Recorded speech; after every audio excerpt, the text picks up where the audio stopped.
بھائی اور دوستوں بزرگوں، قرآن کریم میں اللہ تبارک و تعالیٰ نے اس دنیا کی عجیب و غریب حقیقت کو بیان کیا ہے۔ ہم لوگ جو صبح سے لے کر شام تک اور شام سے لے کر صبح تک اسی دنیا کے پیچھے لگے ہوئے ہیں، اور مقصد کیا ہے کہ زیادہ سے زیادہ نفع مل جائے، زیادہ سے زیادہ راحت مل جائے، زیادہ سے زیادہ مال مل جائے اور زیادہ سے زیادہ سکون مل جائے، وہ یہ مقصد ہے۔ اور اللہ تعالیٰ ہم سے یہ پوچھ رہے ہیں کہ جس دنیا کے پیچھے تم صبح سے لے کر شام تک اور شام سے لے کر صبح تک اس کے پیچھے نہ سردی نہ گرمی نہ بارش نہ دھوپ کوئی چیز نہیں دیکھتے ہو، اس کے پیچھے بھاگتے ہو، تو اس کی حقیقت کا تمہیں پتہ ہے؟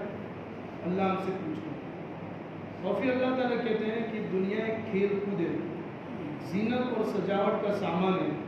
یہاں پر لوگ ایک دوسرے پر فخر کرتے ہیں، مال میں، دولت میں، شہرت میں، عزت میں، وجاہت میں، سونا میں، چاندی میں، تخت و تاج میں، زمین جائیداد پر، کوٹھی بنگلوں پر، عہدوں پر، ڈگریوں پر، بینک بیلنسوں پر، بس یہ دنیا کا حاصل ہے۔ اگر اس دنیا کی حقیقت کو غور سے دیکھے تو انسان اس دنیا کی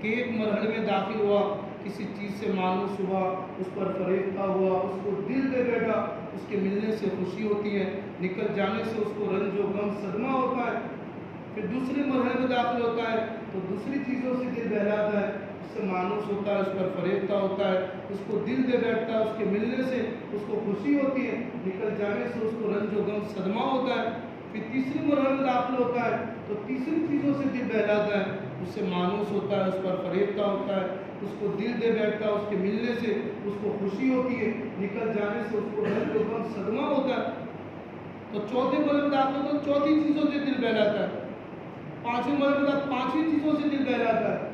چھٹے مرحلے میں داخل ہوتا ہے، چھٹی چیزوں سے دل بہلاتا ہے، اس پر فریفتہ ہو جاتا ہے، اس کو دل دے بیٹھتا ہے، اور اس کے ملنے سے اس کو پوری کائنات سے زیادہ خوشی ملتی ہے، اور اس کے پاس سے چلی جائے تو اس کو رنج و غم صدمہ ہوتا ہے۔ اللہ تعالیٰ اسی چیز کو بیان کر رہا ہے کہ جب انسان پیدا ہوتا ہے تو پیدائش سے لے کر جب تک وہ چھوٹا بچہ ہے، اس کی ساری کائنات، سارے ارمان، سارے شوق کھیل سے وابستہ ہوتے ہیں۔ اور کھیل دو طرح کے ہوتے ہیں، ایک ہار جیت والا کھیل ہوتا ہے اور ایک بے مقصد کھیل ہوتا ہے۔ انسان کی زندگی کا پہلا مرحلہ ایسے کھیل سے وابستہ ہے جو بے مقصد ہے۔ مثال کے طور پر ایک چھوٹا بچہ ہے، ماں کی گود میں بیٹھا ہوا ہے، کسی نے اس کو بازار سے گھگرا لا کر پکڑا دیا، اب اس سے کھیلتا ہے، اس سے مانوس ہوتا ہے، اس پر فریفتہ ہوتا ہے، اس کو دل دے بیٹھتا ہے، اور اس کو اتنی خوشی ہوتی ہے جیسے پوری کائنات اس کو مل گئی۔ اب اس کے ہاتھ میں سے کوئی چھین لے تو روئے گا، چیخے گا، چلائے گا کہ میری پوری کائنات۔ تھوڑا سا بڑا ہوا، اس کے اندر سوجھ بوجھ، سمجھداری، عقل آئی، اب ایسے کھیل سے وابستہ ہے جس میں ہار جیت ہوتی ہے، جیسے کرکٹ ہے، فٹ بال ہے، کبڈی ہے، ہاکی ہے، بہت سارے ایسے کھیل ہوتے ہیں۔ اب یہ گھگرے والا دور اس کے نزدیک دھوکہ نکلا، اب اس سے یہ مانوس ہوتا ہے۔ اس لیے چالو کرکٹ میں اگر کسی بچے کو کام سے بھیجا جائے تو وہ ڈھنگ سے کام نہیں کرے گا، اس کو اس کے ساتھ دلچسپی ہے، اس کا شوق ہے، یہ ٹائم پہ برابر کام نہیں کرے گا۔ اب یہ تیسرے مرحلے میں داخل ہوتا ہے تو تیسرا مرحلہ آدمی کا جوانی کا ہوتا ہے۔ الشباب شعبۃ من الجنون والنساء عبادۃ الشیطان۔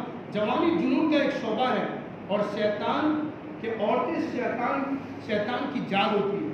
جوانی میں آدمی کو زینت کا شوق ہوتا ہے، بالوں کو سنوارنے کا شوق، کپڑوں کا شوق، جینس کا شوق، ٹی شرٹ کا شوق، بوٹ کا شوق، گھڑیال کا شوق، موبائل کا شوق، 4 وہیل کا شوق، 2 وہیل کا شوق، پکنک کا شوق، 5 اسٹار ہوٹلوں میں کھانے پینے کا شوق، ان چیزوں کا شوق جوانی میں ہوتا ہے۔ اب یہ کرکٹ والا دور اس کے نزدیک دھوکہ نکلا۔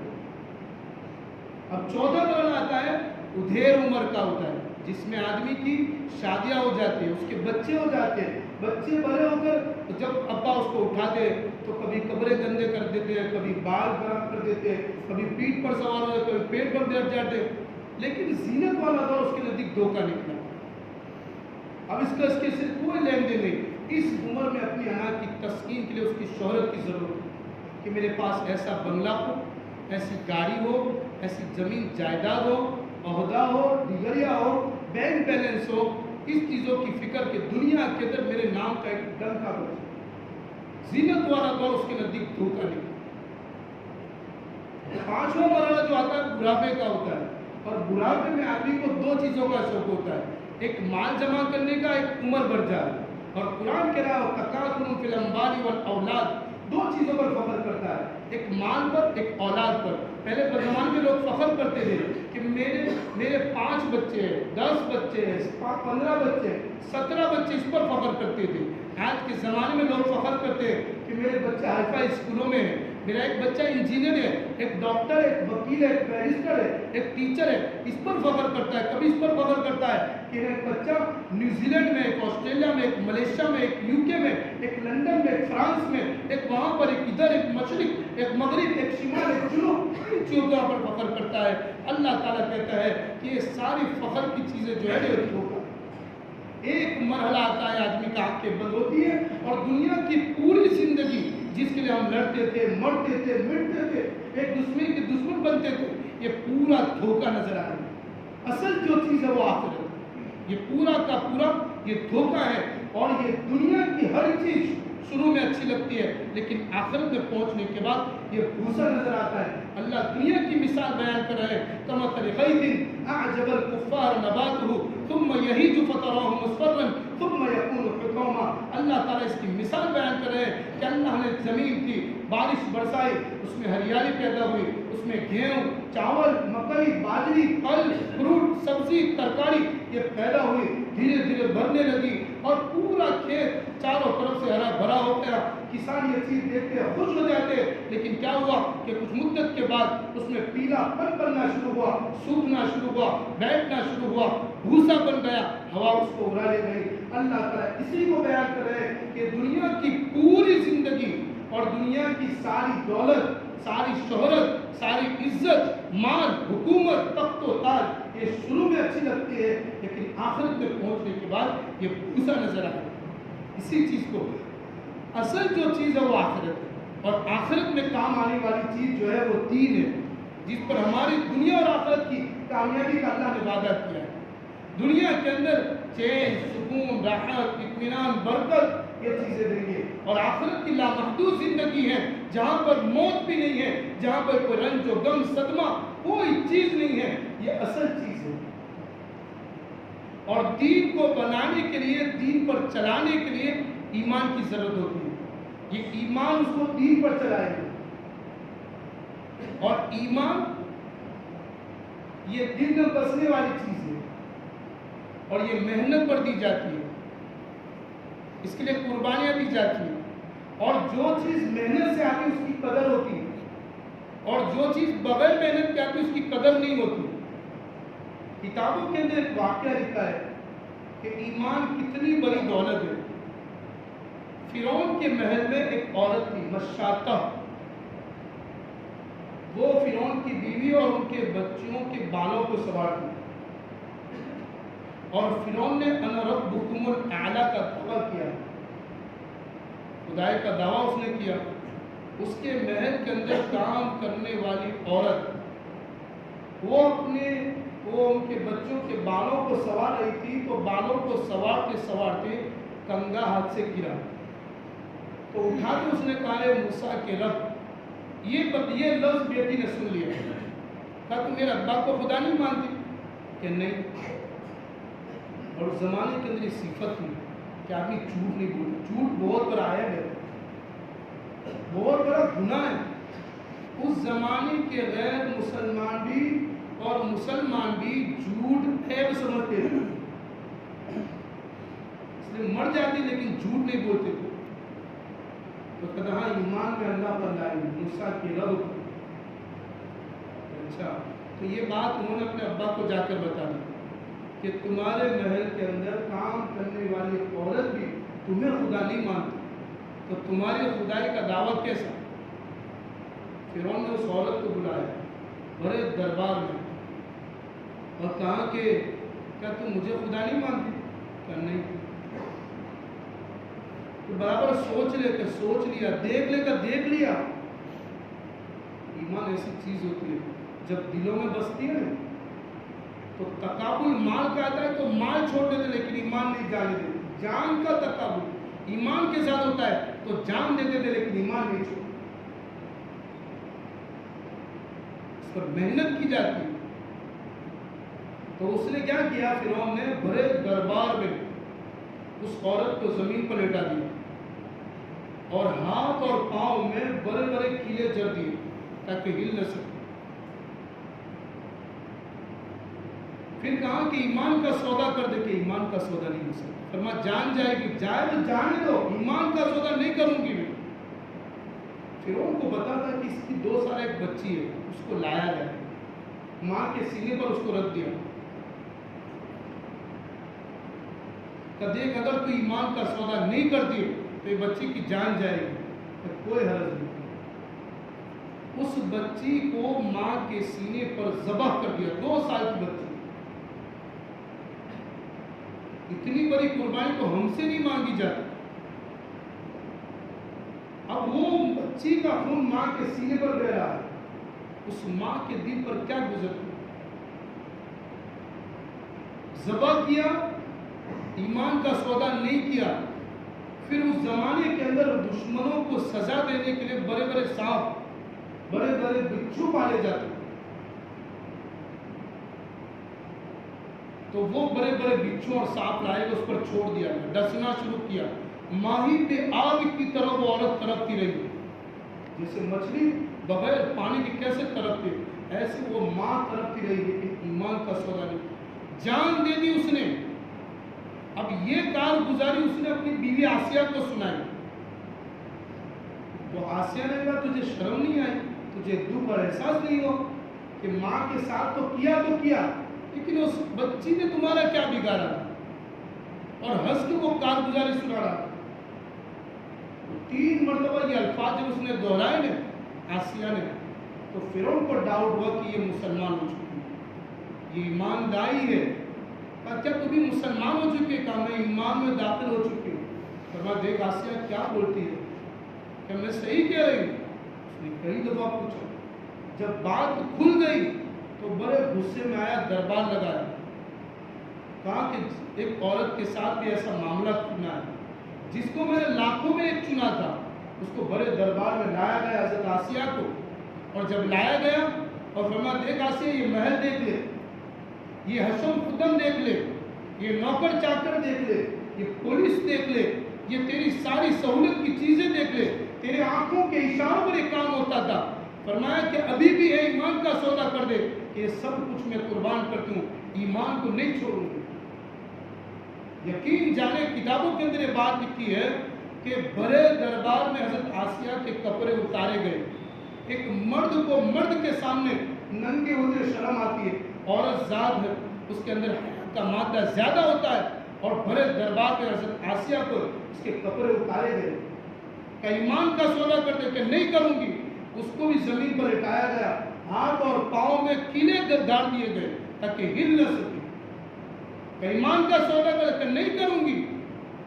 کہ دیکھ آسیہ یہ محل دیکھ لے، یہ تیرا ہی ہے سب کچھ، یہ مال، یہ دولت، یہ حکومت، سب کچھ اس نے قربان کیا صرف ایمان کی بنیاد. اور بڑی خوبصورت تھی. پھر ایمان کا سودا نہیں کیا. پھر ان کی چمڑی کو بلیڈوں کے ذریعے نکالا گیا، اوپر کی چمڑی کو. ہم کیا قربانی دے پا رہے ہیں؟ صرف تھوڑی قربانی یہ دینی ہوتی ہے کہ اللہ کے دین کے خاطر جان نہیں دینی ہے. اس جان کو دین کے خاطر کھپانا ہے، اور وہ بھی اللہ کے لیے ہماری آخرت سنور جائے. اس آسیہ نے بلیڈوں کے ذریعے پورے جسم کی چمڑی کو چھیلا گیا اور اس پر ہوا بھی لگتی ہے تو درد ہوتا ہے. تو کہا ایمان کا سودا کر دے آسیہ کہ نہیں کروں گی. پھر کتابوں کے اندر لگا پیسی ہوئی مرچیں لائی گئی اور اس پر چھڑکا گیا. تڑپتے تڑپتے اس نے جان دے دی، ایمان کا سودا نہیں کیا. کتابوں کے اندر بات لکھی ہے کہ اللہ نے اس ایمان پر قربانی دینے پر اللہ تعالیٰ نے وہ مقام عطا فرمایا کہ جب حضرت خدیجہ رضی اللہ تعالیٰ عنہ کا انتقال ہوا تو اللہ کے نبی علیہ السلام نے فرمایا کہ میری بیویوں کو سلام کہہ دینا. فرمایا خدیجہ نے کہ آپ کی بیویاں کون؟ میں سب سے پہلے آپ کی بیوی ہوں کہ اللہ نے حضرت مریم اور خدیجہ سے، حضرت آسیہ اور مریم سے میرا نکاح کر دیا ہے. آسیہ اور حضرت مریم علیہ السلام سے میرا نکاح کر دیا. یہ مرتبہ ان کو ملا. میرے بھائی اتنی قربانی ہم سے نہیں مانگی جاتی.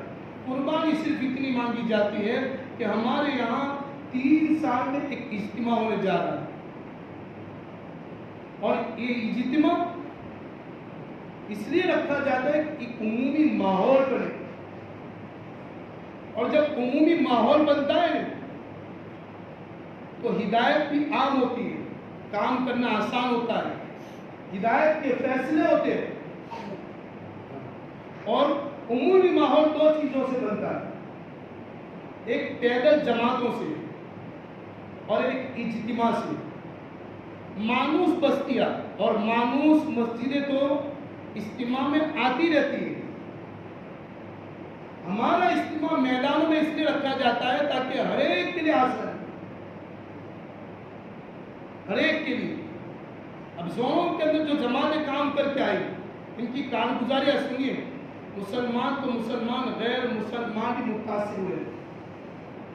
غیر مسلمان بھی کیا پوچھا کہ وضو کے لیے بھی ہمیں جگہ دیتے تھے، نماز کے لیے مندروں کے اٹھنے دیتے تھے، اسکولوں کے اندر گھراتے تھے. تو مسلمان تو مسلمان لیکن غیر مسلمان بھی سے متاثر ہوئے. اور یہ اجتماع کہ جو انتظام ہم کرتے ہیں، وہ آدمی جو تبلیغ کو اچھا کہنے والے ہوتے ہیں، بھی 3 دن اس کے نہیں لگے، 40 دن نہیں لگے، 4 مہینے نہیں لگے، اندرون بیرون اس کا کام نہیں ہوا، ماں مستورات کام نہیں کیا، اس نے اطراف کی ملاقاتیں نہیں کی، کبھی منگل کا مشورہ اٹینڈ نہیں کیا، کبھی ہلکے کا مشورہ اس نے اٹینڈ نہیں کیا ہے. لیکن یہ متاثر ہوا اجتماع سے، اجتماع کی مجلسوں سے، اجتماع کے پنڈال سے. اجتماع میں بیت الخلاء بنائے گئے، اس میں جو پانی کے نل لگائے گئے، اور کھانا بنانا اور کھانا کھلانے کا جو نظام ہے وہ وہاں پر تہجد کو کسی کو پڑھتے دیکھتا ہے، کسی کو کہتے ہیں کہ لائن میں کھڑے رہتے ہوئے دیکھتا ہے، اور کسی کے وضو کرنے کا، کسی کے اکرام کرنے کا، ان چیزوں سے متاثر ہوتا ہے. ابھی مفتی صاحب نے ایک کارگزاری سنائی کہ راجکوٹ کے ایک کلیکٹر تھے، ریٹائر ہو گئے. پہلی مرتبہ اجتماع میں آئے، دعا ہو گئی، دعا کے بعد وہ دھارے مار کر روئے. جب وہ سب ختم ہو گیا، اسے پوچھا کہ کیا ہوا، کہ پہلی مرتبہ میں اجتماع میں آیا ہوں اور اس سے متاثر اتنا ہوا، مجھے احساس ہوا کہ میں کہاں ہوں، کہ دنیا کی ڈگری تو میں نے حاصل کر لی، لیکن میرے گھر والوں کا اور میرے رشتہ داروں کا، میرے پڑوسیوں کا، امت کا کیا حال ہے. ایک احساس ہوا. تو 2 چیزوں سے متاثر، اجتماع سے اور دوسرے پیدل جماعتوں سے. زونوں کی محنت جو ہوتی ہے اس لیے ہوتی ہے. میرے بھائی دوستو بزرگوں، پورا ادے پور مہمانوں کے لیے ایک میزبان بن چکا ہے آج. پورا ادے پور، اس کا ایک ایک فرد، کیونکہ ہم نے ان کو دعوت دی ہے، وہ یہاں آئیں گے 7 تاریخ کو جنوری کی. اور ہمارے گھر میں 5 مہمان آتے ہیں تو کتنا بڑا انتظام کرتا ہے ہمیں سب پتا ہوتا ہے. پورے ضلع کے لوگوں کو ہم نے دعوت دی ہے، اور جو ذمہ داری جس کو بھی دی گئی ہے، پورا ادے پور ایک مہمانوں کے لیے ایک میزبان ہے. اور آج نہیں بلکہ سال ہر سال سے آج بھی ادے پور کا اجتماع اس لیے یاد کرتے ہیں کہ یہ لوگ اکرام میں بہت آگے ہیں. آج بھی وہ لوگ 3 دن کی چھٹی کر کے آئیں گے، اپنے کاروبار بند کریں گے، اپنے دھندے ویپار کو بند کر کے یہاں آئیں گے. تو ان کا اکرام، ان کو ساری فیسلٹی دی جا رہی ہے، اور جو فیسلٹی دینے کی جو چیزیں ہیں ان کی بھی حفاظت کرے. جو وقت پر کام کرنا ہے وہ کام بھی کرے، اور جو ذمہ داری جس کو بھی دی جا رہے وہ بشاشت سے نبھاوے. اس میں بھول چوک نہ ہو، اس میں جان بوجھ کر غفلت نہ ہو. پھر بہت بڑی غلطی اگر یہ چوک ہو جاتی ہے تو بہت بڑا نقصان ہو جاتا ہے اجتماع کو. احد کے موقع پر 50 آدمیوں کو اللہ کے نظر میں کلام کر تھوڑی سی چوک ہوئی، کتنا بڑا نقصان ہوا. اور خندق کے موقع پر کہ جو صحابہ کو ذمہ داریاں دی کہ وہ خندق کھودنی ہے، بیچ میں ایک چٹان آ گئی، فرمایا یہ چٹان ٹوٹ نہیں رہی ہے، فرمایا کہ چلو تھوڑا سا ادھر سے کاٹ لے، کہ نہیں سرکار سے مشورہ کرو۔ اللہ کے رسول نے مشورہ کیا، آئے فرمایا کہ ہمارے ہتھیار جو ہے وہ کام نہیں کر رہے، سب ختم ہو چکے ہیں۔ فرمایا لاؤ ہتھیار لاؤ۔ اسی پر ہمارا جہاں اللہ کے رسول نے لیٹی کی تھی اس کو توڑنا ہے، مشورے سے بات کی ہوئی تو مشورے سے وہ توڑا۔ اللہ نے 3 مرتبہ وہ آگ وہاں سے چنگاریا ہو، 3 مرتبہ نکالنے پر دیا مشورہ۔ اللہ نے خوشخبری سنائی کہ کیسر و کسرا اور یمن یہ 3 چیزوں کی خوشخبری دی۔ یہ تھوڑے سے مشورے پر چلنے پر اتنا بڑا نقصان ہو، اور مشورے سے ہٹنے پر اتنا بڑا، فرمایا تھوڑے سے مشورے پر چلنے پر اتنا بڑا فائدہ ہو گیا اور ہٹنے پر اتنا بڑا نقصان ہو گیا۔ تو جو چیزیں جس کے ہاتھ میں جو بھی آ رہے ہر اعتبار سے ہم تیار رہے اور پوری بشاشت کے ساتھ اس ذمہ داری کو نبھائے۔ اور 7 تاریخ کے اعتبار سے ہمارا جہاں جو اجتماع جہاں ہونے جا رہا ہے اس اعتبار سے 4 مہینے کا ارادہ کریں۔ دیکھو دنیا کے لیے بہت 4 مہینے دے دیے، 25 سال کی عمر ہے تو اس میں کتنی مرتبہ 4 مہینے آئے، 50 سال کی عمر ہے اس میں کتنی مرتبہ 4 مہینے، اندازہ لگاوے کہ 1 مرتبہ اللہ کے راستے میں ہم 4 مہینے لگاوے اور اپنی آخرت بنانے کے لیے۔ باقی جس کے لیے ہم محنت دنیا کے اندر کریں، مرنے کے بعد 3 دن یاد کرتے ہیں، کوئی کسی کو یاد کرنے والا نہیں ہوتا۔ جو کچھ کر کے جاوے ہم ہی کر کے جائیں۔ اللہ تبارک و تعالیٰ ہمیں بھی ہونے والے اجتماع کے ذریعے کامیابی عطا فرمائے اور دنیا کے اندر امن و امان اور سکون نصیب فرمائے اور مسلمانوں کی جان مال عزت اور ایمان عمل کی حفاظت فرمائے۔ واقعی دعوانا